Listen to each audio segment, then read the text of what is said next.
요즘 한국에서는 박근혜 대통령 측근들이 무슨 권력의 암투를 보인다는 권력의 암투를 하고 있다는 그런 문서가 청와대로부터 유출되어서 온통 나라가 시끄럽습니다.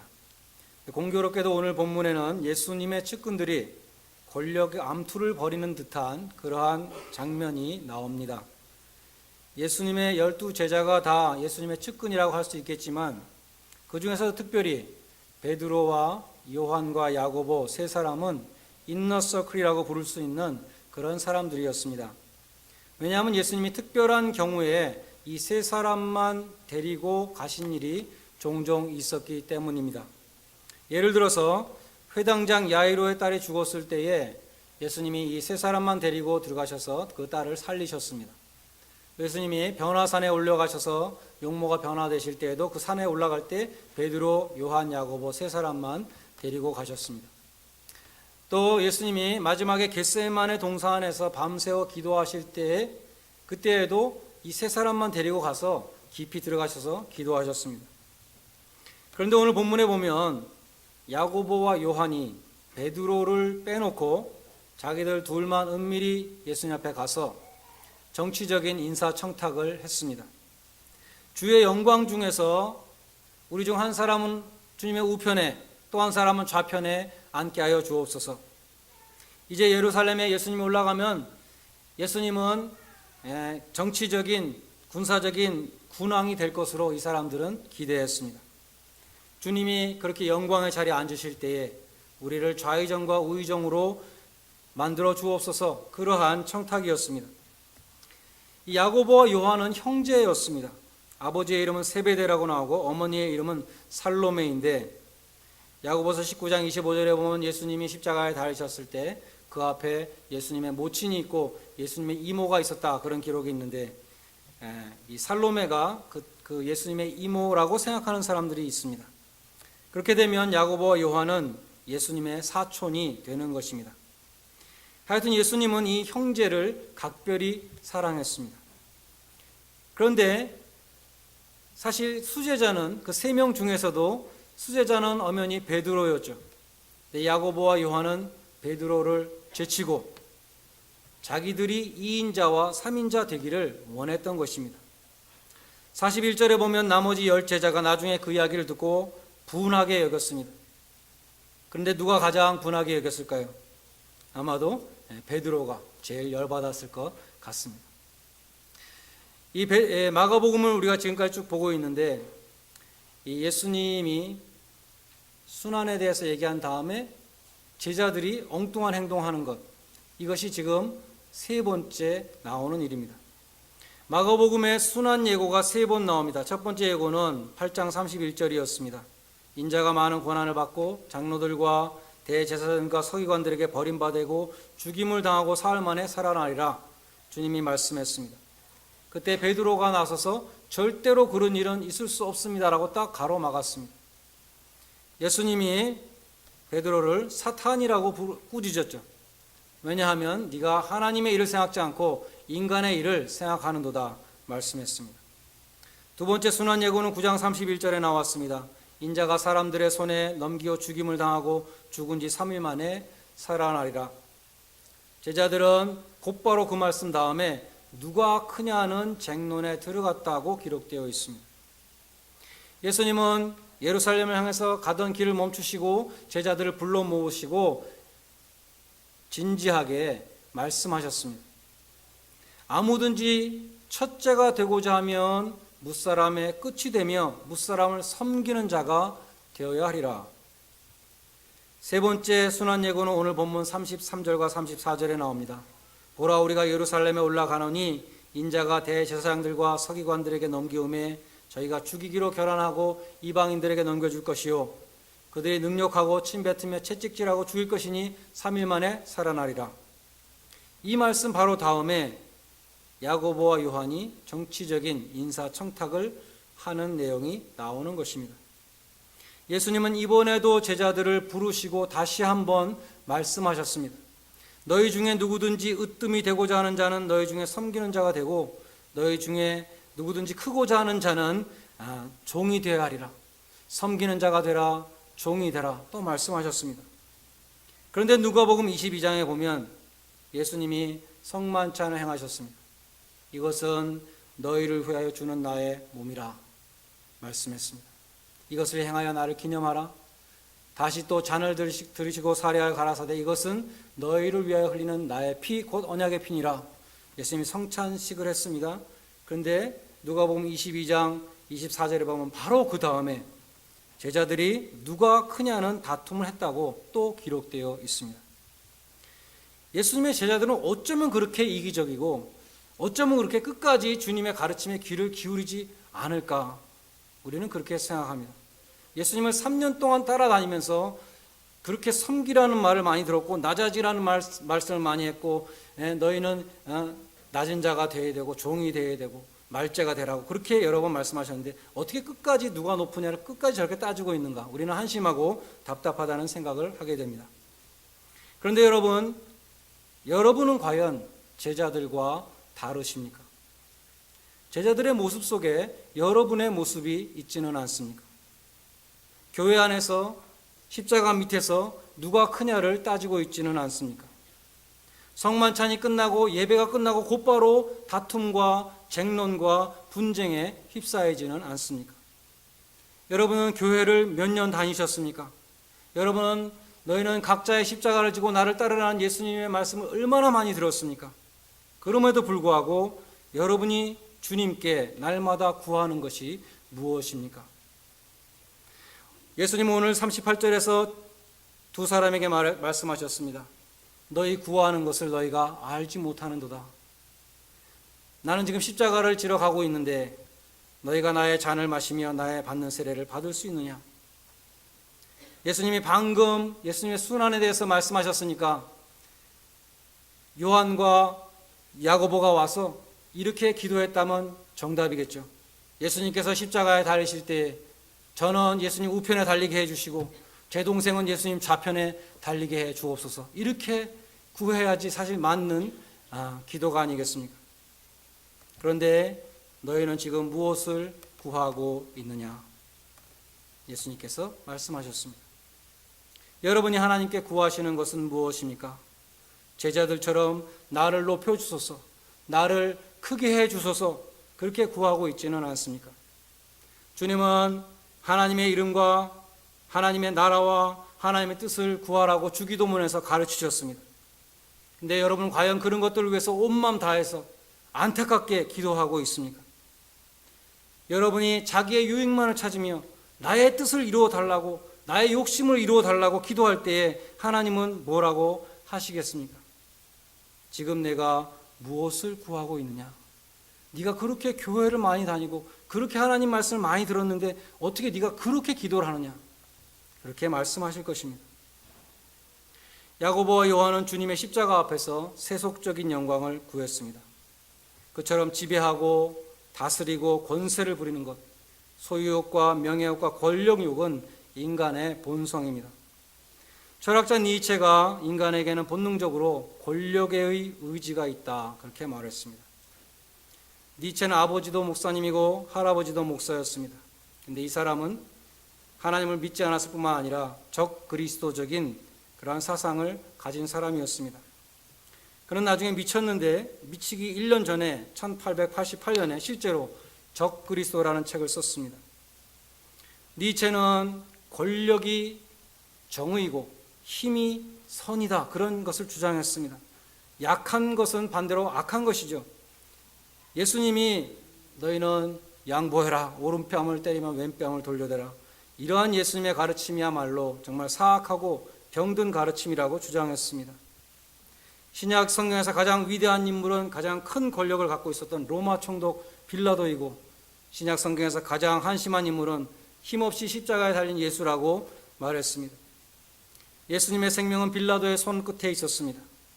예수님은 어린아이가 되라고 가르쳤지만 니체는 초인이 되라고 그렇게 가르쳤습니다. 니체는 예수님의 모든 가르침을 정반대로 뒤집었습니다. 기독교를 저주했습니다. 기독교의 가르침이 온 세상을 무가치하게 만들고 세상을 부패시킨다고 말했습니다. 적그리스도라는 책의 마지막에서 예수의 가르침을, 그 가치관을 전부 다 거꾸로 돌려놔야 된다고 주장했습니다. 그러한 적그리스도적인 주장을 했던 이 니체도 한 가지 똑바로 본 사실이 있습니다. 그것은 세상의 가치와 예수님이 말씀하신 가치는 정반대라는 것입니다. 예수님은 제자들에게 말씀했습니다. 너희들 12명의 공동체, 오늘날로 말해서는 이 교회에서는 누가 높은가를 따지지 말라. 누가 크냐를 가지고 다투지 말라. 오히려 섬기는 자가 되고 종이 되라고 말씀했습니다. 그런데 높아지고자 하는 이 교만은 우리 타락한 인간의 본성이기 때문에 우리가 정말 낮아져야 되겠다, 섬겨야 되겠다, 예수님의 가르침을 가슴 깊이 새기지 않는 한 우리는 자꾸만 넘어지게 되는 것입니다. 예수님이 그렇게 여러 번 말씀하시고 제자들의 발까지 씻어주면서 예수님 모범을 보이셨는데, 그럼에도 불구하고 오늘날 교회에서는 아직도 누가 크냐의 싸움이 그치지 않고 있습니다. 예수님은 하나님 앞에서는 섬기는 자가 큰 자라고 말씀했습니다. 천국에서는 종이 으뜸이라고 말씀했습니다. 섬기는 자 서번트는 헬라어로 디아코노스입니다. 식탁에서 수종드는 웨이터의 개념입니다.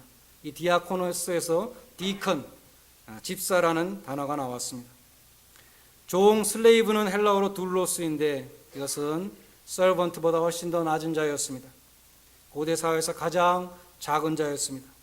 그에게는 인격도 없고 그에게는 자유의지도 없었습니다. 주인이 시키는 대로 하기만 하는, 순종만 하는 것이 그것이 종이었습니다. 그런 의미에서 사도 바울은 자기가 그리스도 예수의 종이라고 늘 소개했습니다. 여러분, 로렌스라고 하는 수도사를 아십니까? 제임스 보이스 목사님의 마태복음 주석에서 제가 읽었는데 그 사람에 대한 일화가 이렇게 소개되어 있습니다. 그는 17세기에 살았던 카르멜파 수도사였습니다. 그의 별명은 니콜라스 헐만이었는데 로레인에서 태어나서 프랑스 군대에서 복무했습니다. 그때 그 사람이 개종하게 된 것이 재미있습니다. 지금처럼 겨울에 잎사귀가 다 떨어지고 나뭇가지만 앙상한 나무를 바라보고 있다가 하나님의 사랑과 능력으로 다시 저 나무가 잎사귀가 풍성한 그러한 울창한 나무가 될 것을 묵상하는 가운데 개종했다는 것입니다. 그리고 1666년에 수도사가 되었습니다. 카르멜파 수도원에서 그는 로렌스라고 불렸는데 그에게 맡겨진 일은 부엌에서 일하는 것이었습니다. 부엌의 그릇들을 담당하는 것이었습니다. 처음에는 그는 그 일을 싫어했습니다. 그러나 다시 마음을 고쳐먹고 내가 이러한 비천한 환경 속에서도 하나님 앞에서 행해야 되겠다. 하나님의 임재 앞에서 하나님을 예배하고 다른 사람을 섬겨야 되겠다. 이렇게 마음을 먹었습니다. 얼마 안 돼서 그는 예배당에서보다 부엌에서 더 하나님을 예배하게 되었습니다. 그는 이렇게 기도했다고 합니다. 모든 항아리와 냄비들과 이 모든 물건들의 주님이시여, 제가 음식을 하고 접시를 닦고 하는 이 일들 가운데 내가 성자가 되게 하옵소서. 크리스찬의 삶에 대해서 그의 명상들이 기록된 책이 있는데 The Practice of the Presence of God, 하나님의 임재 앞에서 행함, 그렇게 번역할 수 있을 것 같습니다. 이 책이 기독교의 고전이 되었습니다. 로렌스 형제는 겸손을 통해서 위대한 사람이 되었습니다. 오늘 본문 45절은 마가복음의 주제 구절입니다. 예수님이 세상에 오신 목적을 말씀합니다. 인자에 온 것은 섬김을 받으려 함이 아니라 도리어 섬기려 하고 자기 목숨을 많은 사람의 대속물로 주려 함이니라. 성탄주일이 벌써 2주 앞으로 다가왔습니다. 다음 주일이 성탄주일입니다. 성탄을 기다리는 이 계절에 우리는 예수님이 왜 오셨는가, 이 구절 속에서 깊이 깨달을 수 있기를 바랍니다. 예수님은 위대한 교사로서 존경을 받기 위해서 오신 것이 아닙니다. 아니면 유대인들이 기다리고 있었던 정치적인 메시아로 군사적인 군왕으로 오신 것도 아니었습니다. 주님은 섬기기 위해서 오셨고 궁극적으로 자기의 목숨을 대속의 제물로 바치시기 위해서, 드리시기 위해서 오셨습니다. 대속물은 영어로 ransom, 몸값입니다. 월스트리트 저널에 2013년 7월 30일에 이런 기사가 났습니다. 제가 인터넷으로 찾았는데 알카에다 연계 조직들이 2004년부터 2012년까지 인질의 몸값으로 벌은 돈이 120 밀리언이 된다고 합니다. 그래서 알카에다의 주요 수입원은 사람을 납치했다가 몸값을 받는 것이 주요한 수입원이라고 합니다. 알카에다가 인질 한 명당 요구하는 평균 몸값은 얼마일까요? 미국 국무부에 따르면 평균 5 밀리언이라고 합니다. 자기 국민이 납치되었는데 5 밀리언 주면 풀어주고 안 주면 죽인다고 할 때 사실 5 밀리언 주고 나라의 입장에서는 큰 돈이 아니죠. 그 사람을 구해오고 싶습니다. 그러나 미국은 알카에다의 이 몸값 요구에 일절 응하지 않는다고 공포했습니다. 미국은 몸값을 지불하지 않습니다. 어제 뉴스에서도 보면 예멘에서 알카에다에 납치되었던 루크 서머스라는 이 신문 기자를 구출하기 위해서 특수부대가 갔다가 작전하는 중에 알카에다가 그 신문 기자를 죽였다는 그런 안타까운 기사가 있었습니다. 몸값, 오늘 본문에 이 몸값이라는 단어가 나옵니다.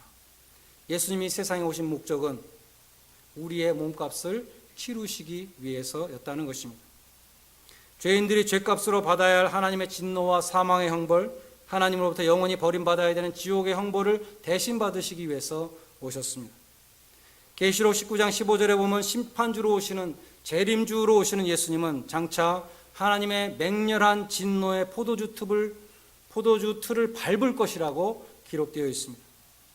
그러나 구속주로 오신 예수님은 하나님의 진노의 포도주 틀에서 밟히셨습니다. 주님이 십자가에서 하나님의 진노를 감당하실 때 마치 포도즙 틀에서 포도즙이 흘러나온 것처럼 주님의 속죄의 피가 흘러나왔던 것입니다. 주님은 우리 대신 하나님의 진노와 형벌을 받으시고 우리의 몸값을 치르셨습니다. 베드로는 말하기를 너희가 구속된 것이 금이랑 같은 없어질 것으로 된 것이 아니라 어린 양 같은 보배로운 그리스도의 피로 구속받았다라고 말씀했습니다.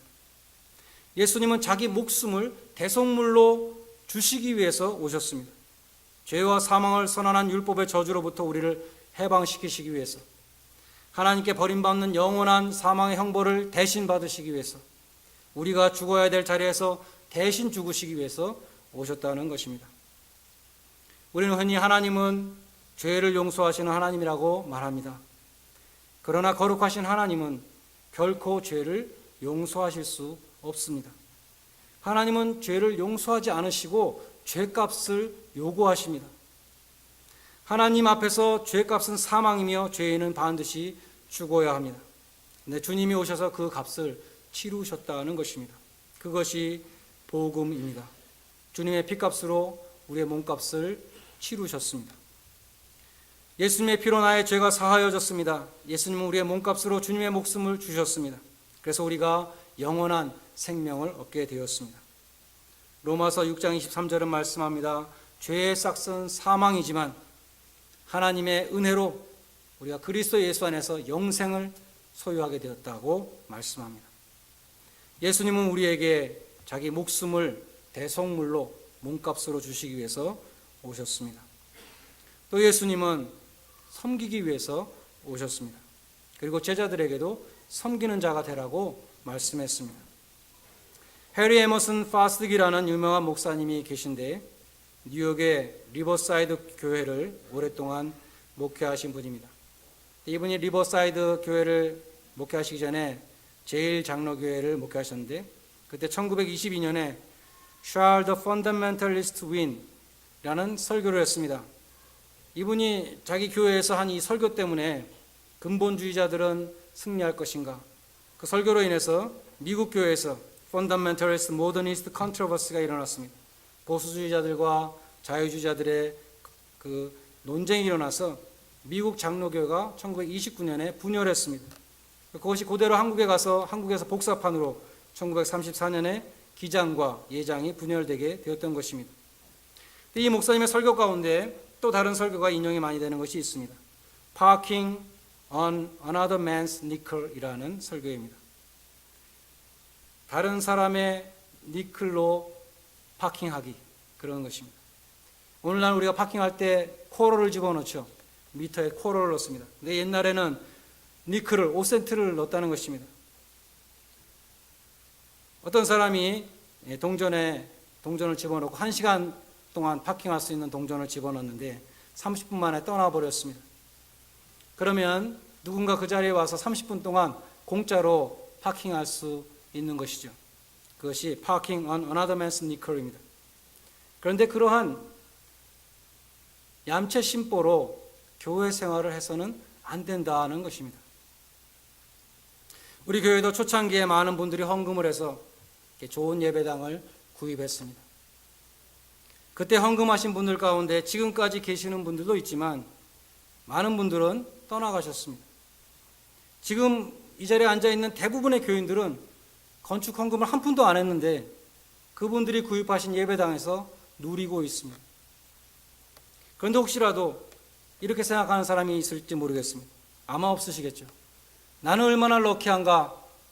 나는 건축 헌금 한 푼도 안 하고 이것을 다 누리고 있으니까 나는 얼마나 행복한가. 내가 15년 전에 이 교회 다녔으면 엄청나게 건축 헌금을 할 수밖에 없었을 텐데 난 안 하고도 누리고 있으니 얼마나 행복한가. 그러한 마음으로 교회 생활을 해서는 안 된다는 것입니다.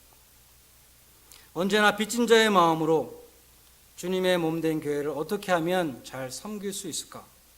그런 섬김의 마음을 가져야 한다는 것입니다.